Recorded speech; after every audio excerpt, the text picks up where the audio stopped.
नमस्कार मुद्रा में हमारी श्वास सामान्य रहेगी, ध्यान हमारा अनाहत चक्र पर रहेगा। इसके फायदे हमारे रक्त संचार हमारा सामान्य रहेगा और कंसंट्रेशन पावर बढ़ता है। और ये दूसरा आसन है हस्त उत्तासन। इसके अंदर में हमारी श्वास लेनी है और ज़्यादा खींचना है पीछे, और हमारे मांस और मसल्स और भुजाओं ये सभी मजबूत बनते हैं और पेट की चर्बी से कम होती है और पाचन तंत्र हमारा मजबूत बनता है। और ये तीसरा पाद हस्तासन है। इसके अंदर में हमें श्वास छोड़ते हुए धीरे धीरे नीचे की तरफ आना है और गहरी श्वास छोड़नी है। इससे हमारे पेट की चर्बी कम होती है, पेट और हमारे आमाशय सभी की होती है, कब्ज हमारी खत्म होती है और हमारी कमर को लचीला बनाता है, रीढ़ की हड्डी को, और ध्यान स्वादिष्टान चक्र पर रखना है। ये भी है अश्व संचालन। इसके अंदर में हमारा ध्यान आज्ञा चक्र पर रखना है और सांस लेनी है, और इसमें हमारे कमर में लोच पैदा होती है और पेट में हल्का तनाव आने से पाचन तंत्र मजबूत बनता है। यह संतोलासन। इसके अंदर में हमारा शरीर संतुलित बनता है, एक बिल्कुल बैलेंसिंग अवस्था है। अष्टांग। इसके अंदर में हमारे 8 भाग भूमि को छूते हैं, दोनों पंजे, घुटने, दोनों हाथ और छाती और ठुड्डी।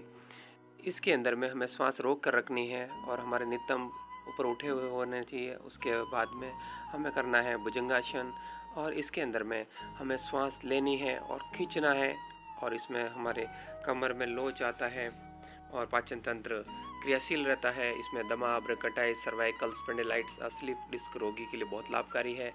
और अभय पर्वतासन। इसके अंदर में हमारा ध्यान विशुद्धि चक्र पर रखना है, और इसलिए हमारे हाथ पैर सभी को स्नायु मांसपेशियों को नई ऊर्जा प्रदान करता है और मेरुदंड को लचीला बनाता है। और ये है अश्व संचालन। इसके अंदर में हमारी लेफ्ट लेग फॉरवर्ड हुई है और सेम लाभ उसी की तरह। और उसके बाद में ये पादहस्तासन। इसके अंदर में हमारे को श्वास छोड़नी है, जितना गहरा छोड़ सकते हैं। और अब वापस हम हस्त उत्तासन में जा रहे हैं, और इसमें श्वास लेनी है धीरे धीरे, और जितना हम पीछे जा सकते हैं उतना पीछे जाना है। और इसमें हमारा खिंचाव को सही तरीके से रिलीजियसली महसूस करना है, ताकि किस तरीके से हमारे मसल्स को मजबूत बनाता है। और धीरे धीरे नमस्कार मुद्रा में आना है। ये हुई एक आवृत्ति। अब हम वापस दूसरी आवृत्ति शुरू कर रहे हैं। इसके अंदर में अश्व संचालन के अंदर में ही डिफरेंस रहेगा। इसके अंदर में लेफ्ट लेग बैकवर्ड जाएगी और फिर 9th वाली पोजीशन में राइट लेग फॉरवर्ड आएगी। बस यही डिफरेंस है, बाकी सेम प्रोसेस, सेम लाभ सभी एक्सरसाइजेस के। इसको बड़ी पोलाइटली करें और हर एक मोमेंट पर, एक छोटी से छोटी आपके मोमेंट पर ध्यान दें, कहाँ पर श्वास छूट रही है, कहाँ पर ले रहे हैं। जितना इसको धीरे करेंगे शुरुआत में, उतना हमारे को इसका फ़ायदा होगा। ये हमारे वजन घटाने के अंदर में, हमारे शरीर को परफेक्ट शेप देने के लिए, हमारे जीवन में जिस तरीके से प्रकाश तत्व का एक प्राण ऊर्जा के रूप में हमारे जीवनदायिनी तत्व है, उसी तरीके से ये सूर्य नमस्कार पूरे विश्व को भारतीय संस्कृति की एक अमूल्य देन है। ये एक इसी से हमारा जीवन विद्यमान उस ऊर्जा को, प्रारूप को स्वीकार करता है, और पूरे विश्व के अंदर में हमें एक नया तेज, विवेक, सभी की हमें विजडम प्रदान कराता है। और ये हमारा पृथ्वी व आकाश तत्व के बीच में मिलन कराता है, एक संतुलन, एक तराजू का काम करता है। और इसलिए ये कोई जाति, धर्म, लिंग किसी पर विश्वास नहीं करता है। ये बस विश्वास करता है तो मनुष्य चेतना के ऊपर में, और किस तरीके से हम अपने परम स्वास्थ्य को पाए, स्वास्थ्य की निधि को पाए। और यही है सूर्य नमस्कार। और ये अलग अलग पोजीशन में है, 12 पोजीशन है, और ये 24 अवतार है, 24 तीर्थंकरों का हर एक अपना अपना महत्व है। इसको आप सही तरीके से करें, महत्व आपके जीवन में अपने आप आते रहेंगे। और इसको आप आवर्ती कम से कम 12 से 24 बार करें। धीरे धीरे हमारे जीवन में सत्य की, शाश्वत की अभिव्यक्ति ले आना शुरू हो जाएगी, और हमारा चारों तरफ में सत्यम शिवम सुंदरम का हमें आभास होगा। और यही है सूर्य नमस्कार। ये प्राणदायिनी जीवन ऊर्जा, और ये आदिकाल से, अनादिकाल से हमारे जीवन में इसी तरीके से हमें रोशनी प्रदान कर रहा है, तेज प्रदान कर रहा है, और हमें प्रेरित करता है अपने असीम के प्रकाश में मिलने के लिए। धन्यवाद। नमस्कार, मैं कमलेश रावल आपका जिम मल्टीवर्सिटी के माध्यम से आपका हार्दिक अभिनंदन करता हूं, और आशा करता हूं आप अपने यथास्थान पर सकुशल होंगे। आपने ये पहले क्लिप देखी होगी, उसके अंदर में आपने देखा सूर्य नमस्कार। क्यों ये सूर्य नमस्कार हमारे जीवन में इतना वाइटल है, इतना इम्पोर्टेंस है कि हम इसके बिना जिंदा नहीं रह सकते। ये हमारे जीवन के अंदर में इतना क्या ये रोल प्ले करता है, क्या ऐसा खेल खेलता है जिससे हमारा जीवन एक सुंदर बन जाता है। ये सत्यम शिवम सुंदरम वाली अवस्थाओं में हमारा जीवन आ जाता है। तो जानते हैं हम सबसे पहले इस सूर्य का महत्व। तो ये जो सूर्य क्या है, ये शाश्वत है, क्या है, सत्य है और शाश्वत है। ये जो सह है, ये सह से क्या है, सह जो है सहज है। ये हमें परमात्मा ने जिस समय प्रकृति बनाई उसी समय इसको भी बना दिया। ये तब से सदा से शाश्वत है, सत्य है ये। इसीलिए हम सूरज की तरफ इशारा करते हैं, सत्य कहो। तो ये सहज है, ये हमें सहज उपलब्ध हुआ है। उसके बाद में ये हमें क्या इसको अगर हम अपने जीवन में आत्मसात करते हैं तो ये हमें क्या, किसकी प्रतीति कराता है, सम्यक की। सभी भावों में सम, दुख में सुख में सम, प्रेम में घृणा में सम, लोभ में लालच, जो भी चीज अपने जीवन में हो। मतलब ये है कि कोई भी एक सिक्का, सिक्के के दो पहलू। इस जीवन के अंदर में सभी चीजें किसके अंदर में, द्वैत में है। सुख दुख, नफा नुकसान, लाभ हानि, रात दिन, आकाश धरती, ये सभी जितने भी जो है ये जीवन के अंदर में हमेशा एक ही सिक्के के दो पहलू होंगे। अगर हम अपने जीवन में किसी भी एक पहलू को अगर रखना चाहते हैं, प्रेम को रखना चाहते हैं, तो उसकी घृणा भी उसके साथ में ही आएगी। ऐसा कभी नहीं हो सकता है कि हम प्रेम को ही रख पाएंगे, घृणा नहीं आएगी। घृणा रखेंगे तो अगला पल प्रेम का होगा। ये जो जीवन में ये उथल फुथल वाली जो वस्तुएं हैं या जो शब्द है, ये हमेशा अपने जीवन में द्वैत है। और हमारा पूरा जीवन जो बना है वो ड्युअलिटी से बना है। हमारा पूरा व्यक्तित्व भी किससे है, ड्युअलिटी से, दो के मिलन से हमारा व्यक्तित्व बनता है। तो जब ये कौन सी, जब हम इसको करते हैं तो ये कौन सी अवस्था में हमें लेके आ जाता है, सम्यक वाली अवस्था में। सभी भावों के अंदर में हमें सम रहने की स्थिति हमें लेकर आता है।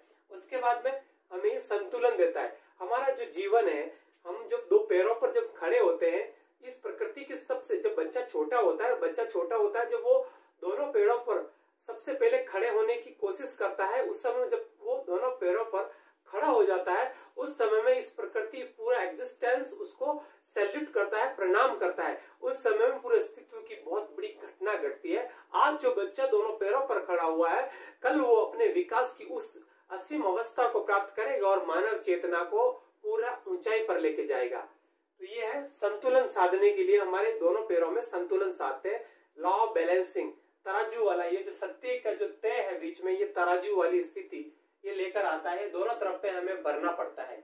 इस तरफ में हमारी अच्छी चीजें हो चाहे बुरी चीजें हो, वो इस तरह के तराजू वाले बीच वाले सेंटर पॉइंट पर लेके आनी है। और ये है, ये जो जीवन यज्ञ है, इसकी अग्नि में हमें इसको निरंतर अच्छी और बुरी सभी वस्तुओं को तपा देना है, और ताकि हम उसमें से निखर कर शुद्ध रूप से बाहर निकलकर हम कंचन परम पूर्ण स्वास्थ्य में हम आ पाए। तो यह है संतुलन वाली अवस्था। उससे फिर हमारे को क्या मिलती है, अंडरस्टैंडिंग मिलती है। अंडरस्टैंडिंग क्या होगी, जो भी गेम चलता है वो किससे चलता है, माइंड से चलता है। लेकिन अंडरस्टैंडिंग क्या है, होल थिंग। अंडरस्टैंडिंग हमारे हार्ट के जगत पर लेके आ जाती है। उसके बाद में जब हमें समझ आएगी तो क्या होगा, हमसे सृजन ही होने वाला है, हमसे अच्छी चीजों का ही प्रादुर्भाव होने वाला है, निकलने वाली है। और जब ये अच्छी चीजें निकलेगी तो क्या आएगी जीवन में, समृद्धि ही आएगी, समृद्धि आने वाली है। फिर जो ऊ है, ऊ से क्या है, ऊ जो बीज है, हम सभी किस में है, बीज अवस्था में। और बीज कब टूटता है, बीज की उपज कब होगी, बीज हमेशा प्रतीक है उपज का, उससे बहुत सारी चीजें और निकलनी होती है। तो वो प्रतीक है उपज का, उससे और फूटना होगा। वो कब फूटेगा, उसके अंदर में उष्ट होगा, गर्मी होगी। उसकी जो अंदर की अवस्था, बीज के अंदर में कोई ऐसा अदृश्य तत्व है, ऐसी अदृश्य रोशनी है, ऐसा अदृश्य शक्ति है जो उसको अंदर से चोट मारती है और उसको प्रेरित करती है कि वो बाहर वाली रोशनी से, अपने बाहर वाले सूर्य से मिलकर असीम में एक हो जाए, डुअलिटी को खत्म करे। तब वो कहाँ होगी, इस उपजाऊ होगी। उपजाऊ कब होगा, ये भूमि तत्व ही उपजाऊ होगा। इस पूरी प्रकृति का विकास कहाँ होता है, इसी भूमि तत्व पर, इसी धरती तत्व पर होता है। तो ये हमारे जीवन में किस तरीके से कार्य करता है ऊ। और फिर रह से क्या होगा, जब ये भूमि तत्व पर बीज विकसित होगा, बीज का टूटना होगा, खोल का टूटना होगा और वो अंकुरित होगा तो उसको बाहर वाली जो पूरे वातावरण है उससे गुफ्तगू करने का मौका मिलेगा। उसके साथ में उसको काव्य साधने के लिए मौका मिलेगा, उसके साथ में संगीत बिठाने के लिए उसको मौका मिलता है। तब उसके अंदर में क्या आता है, सृजन आता है और रचनात्मक एक रस आना शुरू होता है। ये पूरा हिंदी साहित्य है। यहाँ हम किसी भी साहित्य की बात करें तो सभी के अंदर में 9 रस ही होते हैं। और ये जितना भी हमारा फिल्म इंडस्ट्री, विज्ञापन या जितने भी धारावाहिक जो हम सभी देखते हैं, हमारे जीवन में जितनी भी घटनाएं घटती है वो सभी इस रसों पर ही आधारित है। हम किसी और टॉपिक पर बात करेंगे रस के ऊपर में। फिर जब हमें उस चीज के ऊपर में रस आना शुरू होता है तो फिर क्या होती है, हमसे रचना बहती है, रचना निकलना शुरू होती है। रचना निकलती है तो हमसे हर चीज रचनात्मकता ही होने वाली है। जब रचनात्मकता निकलती है तो हमारे अंदर में क्या होता है, शुभ का प्रतीति होती है और वो रिद्धि सिद्धि ही हमारे जीवन में लेकर आती है, शिव की प्रतीति लाती है, शुभ की प्रतीति लाती है। और उसके बाद में जब हम ये पर आते हैं तो ये क्या है, ये जो जीवन यज्ञ, यज्ञ किसका प्रतीक है, जीवन का प्रतीक है। इसके अंदर में जब हम देखते यज्ञ नाम सुनते ही हमारे को अब कोई पूजा वाला यज्ञ दिखाई देना शुरू हो गया होगा। उसमें आप जो जो प्रतीक यूज करते हैं, गेहूं, घी, वो सब हम बाद में बात करेंगे उसका भी और टॉपिक पर, यज्ञ के पर्टिकुलर ऊपर में। तो ये यज्ञ हमारा इसका यहाँ पर किसका प्रतीक है, जीवन यज्ञ का प्रतीक है। और इस जीवन यज्ञ की बलि वेदी के अंदर में हमें सभी को चढ़ा देना है। किस किस को, ये जो सब चीजें थी हमारे को, जो जो द्वैत था हमारे जीवन में, जो जो द्वैत था उन सभी द्वैत को, डुअलिटी को, जो जो चीज हमारे जीवन में दो बन रही थी, जो सिक्के के दो पहलू थे, उन सभी को हमें चढ़ा देना है। और चढ़ाते ही हमें क्या मिलेगा, ये अद्वैत वाली, नमस्कार वाली स्थिति मिलेगी। तो ये जो तराजू है ये सत्य मिलना शुरू हो जाएगा। ये जो तराजू जो तय है वो तराजू का काम करता है। तो हमारे जीवन में जब से अगर हमने अपने जीवन में अगर सूर्य नमस्कार करने की अगर हमने एक बार अपने जीवन में आदत बना ली, ये भारतीय संस्कृति का, भारतीय इस आध्यात्मिक जगत का कहो या संस्कृति का कहो, ऋषि मुनियों का सबसे बड़ा प्रसाद कहो, ये जो इस पूरी प्रकृति को है वो है सूर्य नमस्कार। इस सूर्य नमस्कार से हमारे जीवन में वो अवस्थाएं शुरू होती है, वो सत्यम शिवम सुंदरम वाली भावना शुरू होती है, वो शेप शुरू होता है, वो आकृतियां शुरू होती है जिसका कोई जवाब नहीं। हम परम आनंदित अवस्था में स्थापित हो जाते हैं, या यूं कहें कि हमें परम स्वास्थ्य मिल जाता है, हम अपने केंद्र में आकर स्थापित हो जाते हैं। ये सब चीजें। और बीज का कहाँ टूटना होता है, बीज को जब कौन टूटने के लिए प्रेरित करता है, बीज कोई हवा में उत्पन्न नहीं हो जाता है, हवा में अंकुरित नहीं होता है, उसके अंदर में ऐसी कोई अदृश्य शक्ति है, उसको चोट मारती है और फिर वो बाहर वाले असीम सूर्य से मिलने के लिए प्रेरित होती है। तो ये सत्य शाश्वत हो गया। उसके बाद में जो हम नमस्कार करते हैं, जब सूर्य किसका प्रतीक है, सूर्य राउंड का प्रतीक है, गोल है, हर चीज यहाँ पर कोई स्थिर नहीं है, परमानेंट नहीं है, यहाँ पर हर चीजें आती और जाती रहती है। तो ये जो सूर्य है ये एक किसका, तराजू का काम कर रहा है, पहिए का काम कर रहा है। ये समय और स्थान की दोनों की स्थिति को परे की स्थिति में भी ले जाने के लिए हमें संकेत देता है। तो वो क्या करता है, ये आकाश तत्व और धरती तत्व को जोड़ने का काम करता है। किसका, जोड़ने का काम करता है। जब हम नमस्कार करते हैं, ने बोला ना नमस्कार करते हैं, तो जब हम दोनों हाथ जोड़कर जब हम नमस्कार करते हैं तो यहाँ पर क्या, हमारी ड्युअलिटी खत्म होती है। हमारा दो व्यक्तित्व है, हमारे अंदर में हमेशा दो व्यक्तित्व ही रहता है। जिस तरीके से अर्धनारीश्वर का जो अवतार है, हमारे अंदर में दो का मिलन है, और जब हम दो का मिलन होता है, नेगेटिव और पॉजिटिव का मिलन होता है। और लेकिन हम जब हाथ जोड़े करबद्ध और हम प्रणाम कर रहे हैं कि हम द्वैत नहीं है, हम अद्वैत हो गए, हम एक हो गए, हमारा पूरा व्यक्तित्व एक हो गया है। हम हाथ जोड़कर नमन करते हैं उस परम जो ऊर्जा के स्रोत को। तो वो ऊर्जा का स्रोत हमें निरंतर प्रेरित करता है, किसके लिए, धरती की तरफ। धरती किसका प्रतीक है, ग्रेविटेशन का प्रतीक है। किसका प्रतीक है, ग्रेविटेशन का। और आकाश किसका प्रतीक है, ग्रेस का, अनुग्रह का, कृपा का, प्रसाद का प्रतीक है। जब हमारे इस दोनों के बीच में, जब फूल का जैसे हम देखते हैं अपने जीवन में, फूल सुबह उगता है, फूल सुबह निकलता है और निकलते ही वो आकाश में मिलने की अपनी सुगंध को कहाँ बिखेरता है, आकाश में बिखेरता है, आकाश तत्व से मिलने की कोशिश करता है। और शाम के टाइम में वो मुरझा जाता है, मुरझा के वो कहाँ गिर जाता है, धरती तत्व में विलीन हो जाता है। ठीक उसी प्रकार से हमारे जीवन में हमारे व्यक्तित्व का विकास भी, हमारा बीज कहाँ अंकुरित होता है, धरती तत्व में अंकुरित होते हैं हम। और फिर जब हमारी विकास की सब अवस्थाएं आती है, बचपन आता है, किशोरावस्था आती है, जवानी आती है, उसके बाद में हमारा बूढ़ापन आना शुरू होता है, उसके बाद में हम मर जाते हैं। तो मरने की अवस्था में कहाँ चले जाते हैं, वापिस धरती में हम दफन हो जाते हैं। हमारा पूरा विकास, हमारा अंकुरित बीज का अंकुरित होना हुआ धरती पर। और जब हम बाहर बढ़ते ही हमारी पूरी अवस्था किससे हुई, आकाश से, इस मिलन तत्व के ऊपर में ग्रह की तरफ हम बढ़ना शुरू हुए। किसकी तरफ, ग्रेस की तरफ बढ़ना शुरू हुए। और हमें बार निरंतर प्रेरित कौन करा था? ये सूर्य तत्व। हम ये सूर्य की बाती है। हम जब तक हम अपने अंतर के सूर्य को नहीं, ज्योति को प्रज्वलित कर लेते हैं, तब तक हम उस अज्ञान को नहीं भेद पाते। क्योंकि हमने पहले बोला था कि ये सूर्य क्या है या प्रकाश क्या है, ये सभी इनका कंटेंट होता है, लेकिन अंधेरे का कंटेंट नहीं होता है। हमारे जीवन में जितनी भी महत्वपूर्ण वस्तुएं हैं या बातें हैं या कोई भी ऐसा कार्य है जो आपने जीवन में उसके बिना हम चला नहीं सकते, उसके लिए हमें निरंतर प्रयासरत रहना पड़ता है। उसके लिए हमें अपनी कुदाल लेनी पड़ती है और स्वयं को उससे खुदाई करनी पड़ती है, निरंतर उससे खुदाई करनी पड़ती है, तब जाकर हम अपने अंदर वाले सूर्य को प्रज्वलित करते हैं। इस रोशनी को लाने के लिए हमें प्रयास करना पड़ता है, लेकिन अंधेरे को, बीमारियों को लाने के लिए प्रयास नहीं करना पड़ता है। तो ये निरंतर हम क्या करते हैं? आकाश और धरती तत्वों के बीच में हम क्या करते हैं? एक होने की कोशिश करते हैं। जो अभी जैसे आपने सूर्य नमस्कार देखें और देखने के बाद में ये हमारे जीवन में किस तरीके से महत्वपूर्ण रूल्स और परिवर्तन लेकर आते हैं। क्योंकि कोई भी आप कार्य करोगे, कोई भी कार्य बिना उद्देश्य के घटित नहीं होता। हर एक कार्य का अदृश्य में कोई ना कोई उद्देश्य उसका छुपा रहता है, उसका पर्पस है। बिना पर्पस का कोई जीवन में घटित नहीं होती घटना है।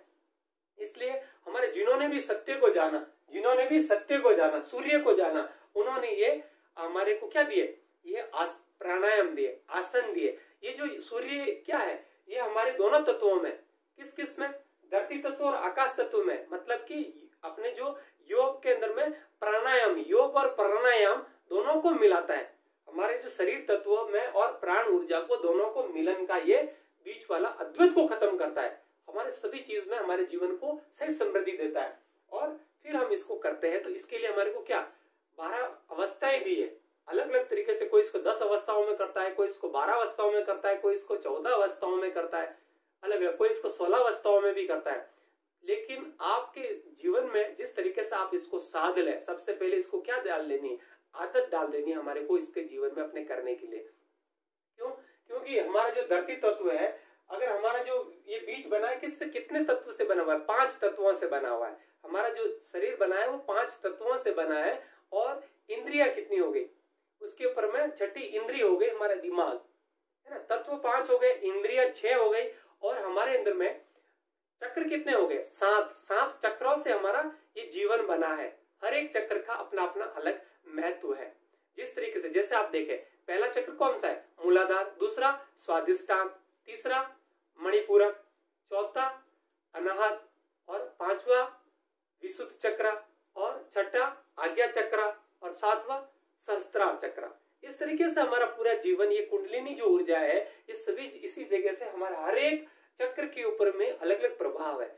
जब हम ये पूरी 12 प्रकार के जो आसन करते हैं, उस आसन को सबसे पहले बड़े प्रेम पूर्वक रूप से इसको करना है। क्योंकि ये जो रवि आदित्य, जिस तरीके से नाम हम सूरज को कहते हैं कि आदित्य, तो आदित्य क्या, ये अनादि काल से चले आ रहे हैं, हमें इनको आदर देना। ये अनाम है। क्या है? ये अनाम है। ये उस अनाम परमात्मा की कृति है, जो हमारे को भी उसी तरीके से होना है।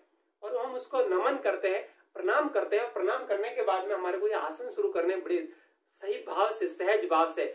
सुबह का समय इसके लिए बहुत ही सही माना गया है। आप पूर्व की तरफ मुंह करें, पूर्व और उत्तर दोनों की तरफ आप मुंह करके इसको कर सकते हैं। सबसे बेस्ट समय है ब्रह्म मुहूर्त का। और वैसे आपका जब सही समय सुटेबल बैठे, तब सुबह और शाम का वक्त सही माना गया। तो सुबह के समय में आपको समय नहीं मिलता है, तो शाम के समय में भी आप सूर्य नमस्कार कर सकते हैं। उसके बाद में हर एक आसन का अपना अपना महत्व है। और जो आपका हर एक आसन अलग अलग प्रकार से अलग अलग केंद्र के ऊपर में दबाव डालता है, वहां से उसकी ऊर्जा को प्रज्वलित करता है, उसकी अग्नि को प्रज्वलित करता है, ताकि जिस प्रकार से सूरज की किरण चारों तरफ में फैलती है, उसी तरीके से हमारे जो व्यक्तित्व की किरण भी चारों तरफ में फैलने के लिए लालायित हो जाती है। ये है धरती और सूरज का मिलना। तो यहाँ पर जी है, क्या है? जो हम जिम करते हैं, जिम ये क्यों है? गाइड योर माइंड करना है। हमारे कंटिन्यूसली क्या करना है? गाइड योर माइंड करना है। क्या करना है? ग्रो योर मोर करना है। हमारे जो हम अभी अपनी जो भी अवस्था है, उसको हम और ज्यादा की तरफ बढ़ाएं। और वो किस वे से बढ़ाना है? गॉडलीनेस वे की तरफ से बढ़ाना है। ग्रेविटेशन में हमारे को अपने आप को स्थापित रखते हुए उस ग्रेस को पाना है, उस परमात्मा की अनुकंपा को पाना है, कृपा को पाना है। यह है सूर्य नमस्कार। अब जब हम इसको पूरे को करते हैं तो क्या बोलते हैं कि कायदे में रहो। क्या बोलते हैं हम इसको? कायदे में रहो। कायदे में रहोगे तो क्या रहोगे? फायदे में रहोगे। तो इसको सूर्य नमस्कार को करने के लिए हमारे को क्या करनी है? एक कायदा डालना है, एक आदत डालनी। क्या करना है? कायदा डालना है, आदत डालनी है। जब हम इसको आदर देना शुरू कर देते हैं, आदत डालते हैं, आधार बना लेते हैं, तब फिर हमारे को क्या होना शुरू हो जाएंगे? फायदे ही फायदे शुरू हो जाएंगे। तो फायदा क्या? सबसे पहले सूर्य की तरह हमारी शरीर का व्यक्तित्व बढ़ता है, ऊर्जा आनी शुरू होती है, बुद्धि बढ़ती है, हमारी विजडम बढ़ती है, विवेक बढ़ता है। उसके बाद में हमारा शरीर का सही शेप आता है। हम चाहे स्त्री है, चाहे पुरुष है, या और भी कोई भी जनरेशन हो, आपके सभी के अंदर में आपकी ऊर्जा बढ़नी शुरू हो जाती है। ये मायने नहीं रखती है कि आप बच्चे हो या बूढ़े हो, हर आप किसी भी क्षेत्र पर हो, आपको इसका फायदा मिलने वाला है। आपकी कमर इससे लचीली होने वाली है और आपका बुढ़ापा जल्दी नजदीक आने वाला नहीं है। आप अगर स्त्री है तब भी आपके जीवन में वो शरीर के अंदर में वो शेप आएगा कि लोग वाह कहने पर मजबूर हो जाएंगे। ये इसको आपको करना कितनी बार है? इसकी आवृत्तियां बनी हुई है 12 से 24 की तरह। जब आप ये आसन करेंगे तो इसकी अलग अवस्था को पूरी तरीके से करें, ध्यान रखें। और मैं इस पे आपको दे दूंगा किस चक्र पर, कौन सा आसन पर, कौन से पर आप अपना ध्यान रखें। बड़े रिलीजियसली करेंगे तो आप कोई चक्र पर ध्यान रखने की जरूरत नहीं है। आप अपने श्वास पर ध्यान रखो और उसकी अल्टीमेट पोजीशन पर जाने की कोशिश करो। आपका शरीर का खिंचाव आपको आना शुरू हो जाएगा और आपका जहां जहां पर खिंचाव आना शुरू होता है वो चीजें, मसल्स स्ट्रॉन्ग, मजबूत बनना शुरू हो जाएंगे। और मजबूत बनना शुरू हो जाते हैं और आपके अंदर में एक गति, गत्यात्मकता देना शुरू करते हैं, शाश्वतता की, सूरज की तरह। बढ़ो और गिरो, दोनों अवस्थाओं में बीच में क्या देता है? संतुलन साधने की कोशिश करता है।